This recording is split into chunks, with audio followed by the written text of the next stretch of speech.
నమస్తే, welcome to QTV media. Srikakulam రాజకీయాల్లో ఒక శకం ముగిసింది. తన ఆత్మీయ పలకరింపులతో, నిరాడంబరమైన వ్యక్తిత్వంతో దశాబ్దాల పాటు జిల్లా రాజకీయాలను శాసించిన మాజీ మంత్రి గుండా అప్పల సూర్యనారాయణ ఇక లేరు.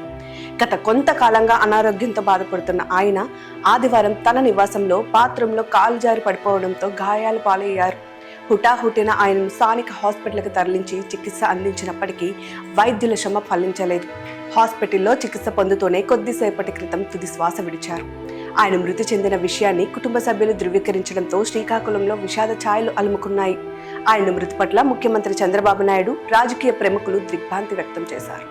శ్రీకాకుళం మట్టిలో పుట్టి నాగావళి తీరాన ఎదిగి అసెంబ్లీ వేదికగా జనగళాన్ని వినిపించిన రాజకీయ కురువృద్ధుడు గుండా అప్పల సూర్యనారాయణ.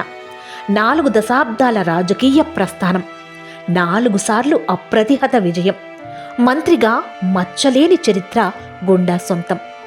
1948 జనవరి 16న శ్రీకాకుళం జిల్లాలో సిమ్మన్న, అప్పలమ్మ దంపతులకు జన్మించారు అప్పల సూర్యనారాయణ. వారిది వ్యవసాయ నేపథ్యం ఉన్న మధ్యతరగతి కుటుంబం. ఉత్తరాంధ్రలో కీలకమైన వెలమ సామాజిక వర్గానికి చెందినవారైనప్పటికీ ఆయన కుటుంబం ఎప్పుడూ అందరితో కలిసిమెలిసి ఉండేది. చిన్నప్పటి నుండే ఆయనలో నాయకత్వ లక్షణాలు, ఎదుటివారికి సహాయం చేసే గుణం పుష్కలంగా ఉండేది. బీకాం పూర్తి చేసిన అప్పల సూర్యనారాయణ చదువు పూర్తయ్యాక సామాజిక సేవా కార్యక్రమాల్లో చురుగ్గా పాల్గొనేవారు. 1983లో దివంగత ఎన్టీఆర్ తెలుగుదేశం పార్టీని స్థాపించినప్పుడు ఆ సిద్ధాంతాలకు ఆకర్షితులై రాజకీయాల్లోకి అడుగుపెట్టారు. 1983లో స్వతంత్రంగా పోటీ చేసినప్పటికీ 1985 నుండి తెలుగుదేశం పార్టీ తరపున తన జైత్రయాత్రను ప్రారంభించారు. 1985, 1989, 1994, 1999 ఇలా వరుసగా 4 సార్లు శ్రీకాకుళం అసెంబ్లీ నియోజకవర్గం నుండి ఎమ్మెల్యేగా ఎన్నికై జననాయకుడిగా, తిరుగులేని నేతగా ఎదిగారు. ఆయన కేవలం శాసనసభ్యుడిగానే కాకుండా 2 సార్లు రాష్ట్ర మంత్రిగా బాధ్యతలు నిర్వహించారు. ఎన్టీఆర్ కేబినెట్లో కరువు సహాయక శాఖ మంత్రిగా, చంద్రబాబు నాయుడు కేబినెట్లో బీసీ సంక్షేమం, ఎస్సీ ఎస్టీ మరియు సాంఘిక సంక్షేమ శాఖల మంత్రిగా సేవలందించారు. మంత్రిగా ఉన్న సమయంలో జిల్లాలోని వెనుకబడిన వర్గాల అభివృద్ధికి, మౌలిక వసతుల కల్పనకు ఎంతో కృషి చేశారు. 4 సార్లు ఎమ్మెల్యే అయినా 2 పర్యాయాలు మంత్రిగా పనిచేసిన ఆయన సామాన్యుడిగానే బతికారు. ఆయన జీవితంలో మర్చిపోలేని అంశం ఆయన పలకరింపు. ఎదుటి వ్యక్తి చిన్నవారా పెద్దవారా అని చూడకుండా ఎంతో ఆత్మీయంగా ఓయ్ అని పిలిచి పక్కన కూర్చోబెట్టుకునేవారు. అందుకే ఆయన ఇల్లెప్పుడూ ప్రజలతో, కార్యకర్తలతో సందడిగా ఉండేది. ప్రజలే నా ఆస్తి అని నమ్మిన అతి కొద్ది మంది రాజకీయ నేతల్లో ఆయనొకరు. రాజకీయాల్లో ఫిరాయింపులు సర్వసాధారణం, కానీ గుండా నిఘంటువులో ఆ పదమే లేదు. పార్టీ గెలిచినా ఓడినా ఆయన జెండా మార్చలేదు.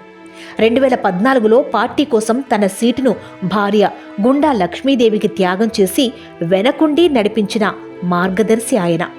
ఆ ఎన్నికల్లో ఆమె ఘన విజయం సాధించి రాజకీయాల్లో భర్తకు తగిన భార్య అనిపించుకుని ప్రజల గుండెల్లో గుండా దంపతులు సుస్థిర స్థానం ఏర్పరుచుకున్నారు. రాజకీయాల్లో ఎన్నో ఆరోహణలు అవరోహణలు చూసిన గుండా చివరి శ్వాస వరకు పార్టీ పట్ల విధేయుడిగానే ఉన్నారు. కానీ 2024 ఎన్నికల వేళ తన కుటుంబానికి అన్యాయం జరగదని, పార్టీ తన సేవలను గుర్తిస్తుందని అప్పల సూర్యనారాయణ నమ్మారు. కానీ అప్పటి రాజకీయ అవసరాల పేరుతో అధిష్టానం తీసుకున్న నిర్ణయం ఆయనను కోలుకోలేని దెబ్బతీసింది. అయితే ఆయన్ని కుంగదీసింది టికెట్ రాకపోవడం కాదు. నిన్నటిదాకా మీరుండాలి అని నినదించిన సొంత కార్యకర్తలే రాత్రికి రాత్రే పక్కదారి పట్టడం, నమ్ముకున్న పార్టీ, ప్రాణప్రదంగా చూసుకున్న కార్యకర్తలు అందరూ ఏకకాలంలో చేసిన నమ్మక ద్రోహం ఆయనని మానసిక వేదనకు గురిచేసింది. నాటి నుండి అనారోగ్య సమస్యలు ఆయనను చివరి వరకు వెంటాడాయి. పదవులు ఉన్నా లేకపోయినా ప్రజల మనిషిగా పేరు తెచ్చుకున్న గుండా అప్పల సూర్యనారాయణ మచ్చలేని నాయకుడిగా చరిత్రలో నిలిచిపోతారు.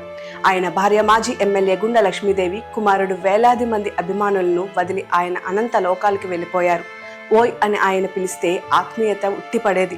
ఆయన నడిస్తే ఒక ధైర్యం కనిపించేది. రాజకీయాల్లో విలువలకు నిలువెత్తు రూపంగా నిలిచిన గుండా అప్పల సూర్యనారాయణ భౌతికంగా మన మధ్య లేకపోవచ్చు, కానీ శ్రీకాకుళం అభివృద్ధిలో ఆయన వేసిన ముద్ర, కార్యకర్తలపై ఆయన చూపిన మమకారం ఎప్పటికీ సజీవమే.